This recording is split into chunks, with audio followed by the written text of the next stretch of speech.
السلام علیکم ورحمۃ اللہ وبرکاتہ۔ ڈیئر ویورز، آج ہمارا موضوع ملیریا بخار۔ آج ہم اس کی علامات، اس کی احتیاط، اس کا علاج اور اس کی پرہیز اور اس کی میڈیسن ٹریٹمنٹ کے بارے میں ڈسکس کریں گے۔ تو آئیے شروع کرتے ہیں کہ ملیریا بخار، اس کی انٹروڈکشن ہے کیا۔ ملیریا بخار کنکٹس مطلب متعدی امراض میں سے ایک مرض ہے۔ ملیریا کا سبب ایک خاص قسم کا مچھر ہے جو جراثیم انسانی جسم میں داخل کرتا ہے۔ اس مادہ مچھر کا نام اینوفیلس ہے۔ جب یہ مچھر انسان کو کاٹتا ہے تو اپنے زہریلے جراثیم انسان کے جسم میں داخل کرتا ہے۔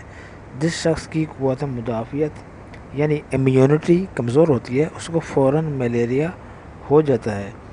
ملیریا کے جراثیم مختلف قسم کے یعنی 4 قسم کے ہوتے ہیں۔ نمبر 1 پلاس میڈیم ملیریا، پلاس موڈیم ویواکس، یہ فالسی پاڈیم، پلاس موڈیم اویل۔ یہ چاروں قسم کے جراثیم انسان کے جسم میں داخل ہو سکتے ہیں اور ان کے الگ الگ کے اثرات ہوتے ہیں۔ ملیریا زیادہ تر بچوں کو ہوتا ہے اور جوان بار بار انفیکشن سے کمزور پڑ جاتے ہیں، اس لیے ان پر بھی ملیریا کے جراثیم جلدی اثر انداز ہوتے ہیں۔ ملیریا گندے خون کے انتقال کے ذریعے بھی پھیلتا ہے کیونکہ یہ متعدی مرض ہے۔ ہسپتالوں میں گندی سرنجز استعمال کرنے اور گندا سامان ایکوپمنٹ استعمال کرنے سے ملیریا کے جراثیم ایک شخص سے دوسرے شخص کے خون میں منتقل ہو سکتے ہیں۔ ملیریا کے جراثیم یعنی پیراسائٹس مچھر کے کاٹنے سے مریض کے جگر میں جا کر پرورش پاتے ہیں، وہاں سے نکل کر خون کے سرخ سیل میں جاتے ہیں۔ چند دنوں کے بعد پرورش پا کر سرخ سیل کو تباہ کر دیتے ہیں اور بار بار حملہ کرتے ہیں۔ مریض کو یکدم بخار ہو جاتا ہے۔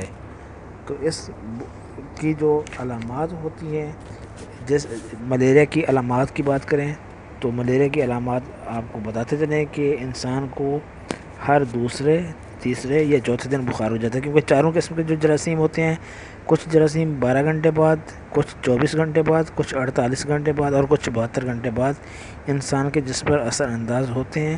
تو اسی حیثیت سے انسان کو بخار ہو جاتا ہے، جس کی مدت 1 ہفتے سے لے کر 2 ماہ تک ہو سکتی ہے۔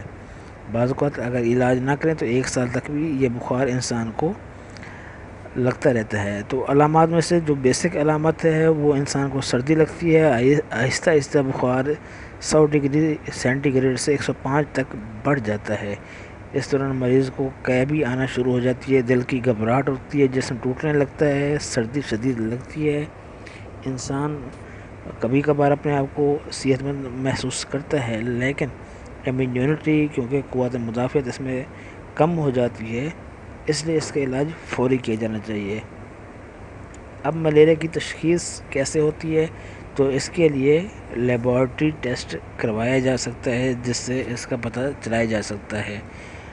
اور اب ملیریا کا علاج، اس کی ٹریٹمنٹ کے لیے کلوروکوئین بہترین انتخاب ہے۔ کلوروکوئین فارمولہ ہے، اس میں نیواکین یا باسوکین ٹیبلٹ عام مل جاتی ہیں۔ سردی زیادہ لگے تو اس سے انسان کو کمبل رضائی اوڑھنی چاہیے، اسپرین پیراسیٹامول استعمال کرنا چاہیے، اور اس کے ساتھ ساتھ ملیریا کی ادویات استعمال کرنے سے پہلے قریبی ڈاکٹر سے ضرور مشورہ کرنا چاہیے، کوالیفائڈ ڈاکٹر سے۔ تو اس کے لیے جو عمومی میڈیسن استعمال ہوتی ہیں وہ ٹیبلٹ نیواکین ہوتی ہیں اور باسوکین ٹیبلٹ ہوتی ہیں، جو کہ 150 ملی گرام، پہلے دن 4 گولیاں بڑے آدمی کے لیے، پھر اس کے بعد 2 گولیاں صبح شام دی جاتی ہیں۔ اس کے بعد دوسری ٹیبلٹ کونین سلفیٹ ٹیبلٹ بھی دی جاتی ہے، اور اس کے بعد یا اس کی جگہ پر فینسیڈا ٹیبلٹ کی 3 گولیاں اور ساتھ میں ٹیٹرا سائکلین 250 mg کیپسول بھی دیا جاتا ہے۔ اگر یہ دوائی نہ دے تو کیپسول آرٹم 40 ملی گرام 4 کیپسول ایک ساتھ دیے جاتے ہیں، پھر روزانہ 2 کیپسول 4 دن تک دیے جاتے ہیں۔ تو اس کا انجیکشن بھی اویلیبل ہوتا ہے۔ اسی طرح گولی ایکسافال ٹیبلٹ پہلے دن 4 گولیاں اکٹھی دی جاتی ہیں، پھر 8 گھنٹے بعد، پھر 24 گھنٹے بعد، پھر 48 گھنٹے بعد ڈاکٹر یہی نسخہ استعمال کرتے ہیں۔ لہٰذا ڈاکٹر کے مشورے کے بغیر کوئی بھی میڈیسن استعمال نہیں کرنی چاہیے۔